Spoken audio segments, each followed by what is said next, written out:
Hello everyone, welcome back to my channel. In today's video, I am going to share my actual RPSC Assistant Professor Zoology interview experience. मेरे interview में 3 experts थे, एक RPSC member और 2 subject expert. Interview का time duration was approximately 25 minute and the medium of my interview was bilingual.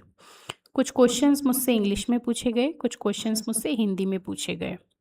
Complete English और complete Hindi जैसा interview में नहीं था, बायलिंगुअल इंटरव्यू था और बहुत इजी लैंग्वेज में वो क्वेश्चंस पूछ रहे थे। इंटरव्यू सबसे पहले आरपीएससी मेंबर से स्टार्ट किया गया और आरपीएससी मेंबर ने मुझसे कोई ऐसा सेल्फ इंट्रोडक्शन के लिए नहीं बोला। उन्होंने इंटरव्यू स्टार्ट करने से पहले ही सबसे पहले कहा कि we will not ask your name, residential place, your working place and you should also avoid mentioning these details in your answer.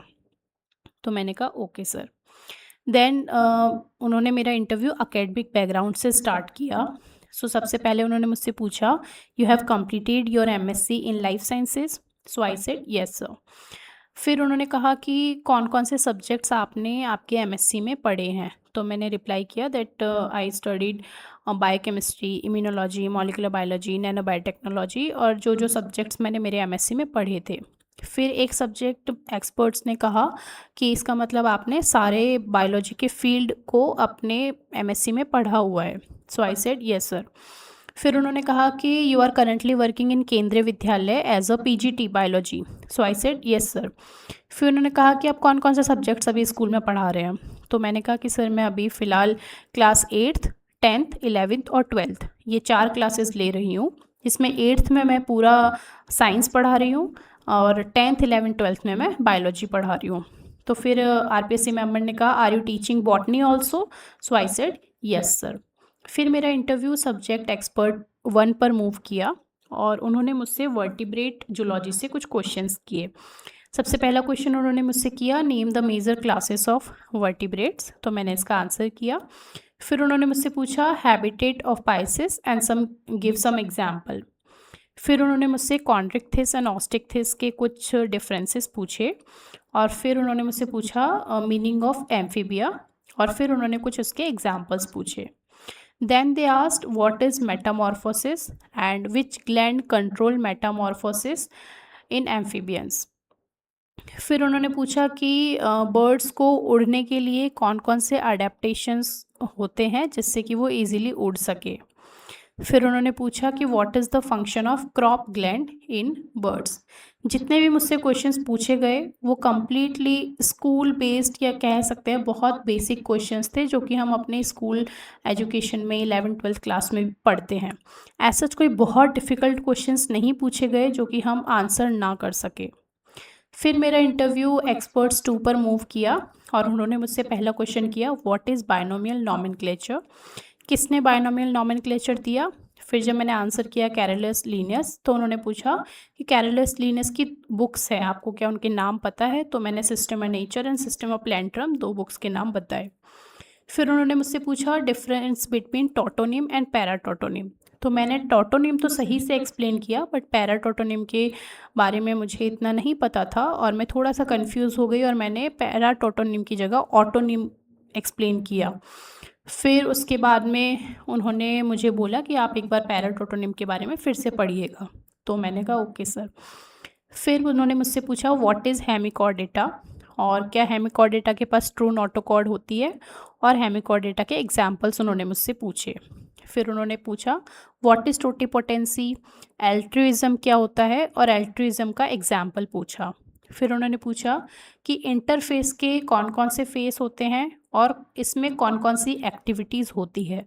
तो G1 phase, S phase, G2 phase को हम कैसे आइडेंटिफाई करते हैं और किस में क्या एक्टिविटीज़ होती है वो सब मैंने एक्सप्लेन किया। फिर मेरा जो इंटरव्यू था वो ओपन इंटरव्यू था। कुछ questions subject expert 1, RPSC member और सब्जेक्ट एक्सपर्ट 2 तीनों से एक साथ क्वेश्चंस पूछे गए।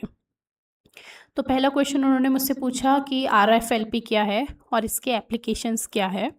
फिर उन्होंने मुझसे पूछा जेल इलेक्ट्रोफोरेसिस क्या होता है और हम कौन सी डाई यूज़ करते हैं डीएनए स्टेनिंग के लिए। तो मैंने आंसर किया इथीडियम ब्रोमाइड। तो आरपीएससी मेंबर ने मुझसे पूछा क्या इथीडियम ब्रोमाइड कार्सिनोजेनिक है? तो मैं इसके लिए श्योर नहीं थी, तो मैंने कहा सर मैं श्योर नहीं हूँ, लेकिन शायद एथीरियम ब्रोमाइड कार्सिनोजेनिक होती है।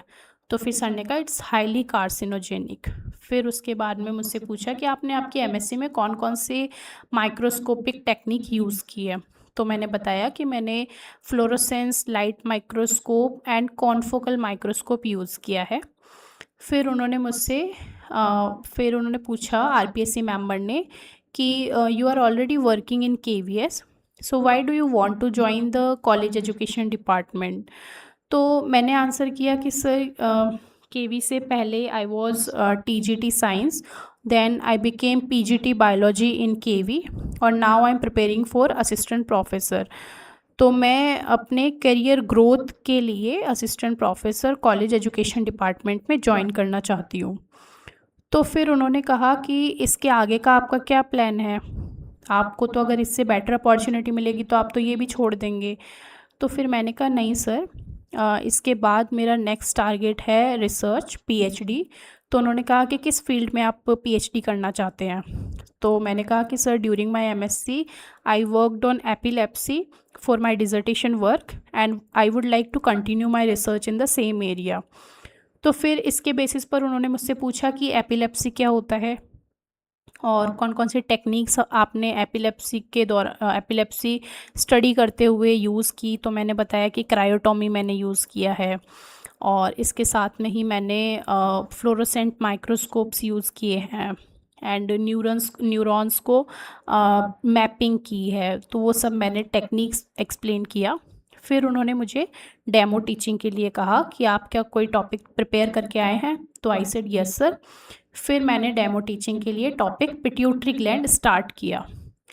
तो जब मैंने पिट्यूटरी ग्लैंड पढ़ा दिया तो मतलब अप्रॉक्स 2 से 3 मिनट तक ही मैंने पढ़ाया, उसके बाद मुझे पढ़ाने के लिए रोक दिया गया और फिर मैं वापस से मेरी सीट पर आ गई। लेकिन मैं बोर्ड क्लीन करना भूल गई। So RPSC member said you should always clean board after teaching.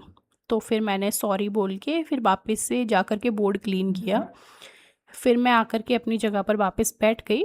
फिर उन्होंने मुझसे master gland and master of master gland, थोड़ा बहुत पिट्यूटरी ग्लैंड के बारे में पूछा और फिर उन्होंने मुझे बोला कि ओके आप जा सकते हैं।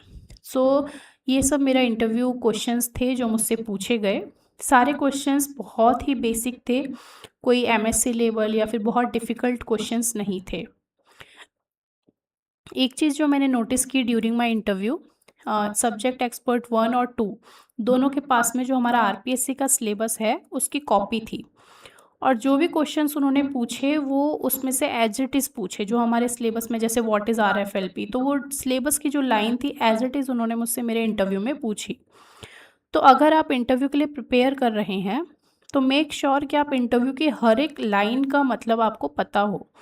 बहुत ज़्यादा नहीं लेकिन बेसिक एटलीस्ट आपको पता होना चाहिए। जैसे उन्होंने पूछा व्हाट इज़ एल्ट्रुइज़म, तो एटलीस्ट आप 30 सेकेंड एल्ट्रुइज़म के बारे में बोल पाए और उसका एक एग्जाम्पल दे पाए।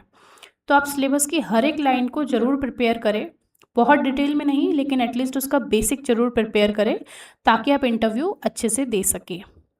So thank you so much, and if you need any kind of guidance so you can comment below. I would be very happy to help you. Thank you so much for watching and I wish you all the best for upcoming RPSC assistant professor interview. Thank you.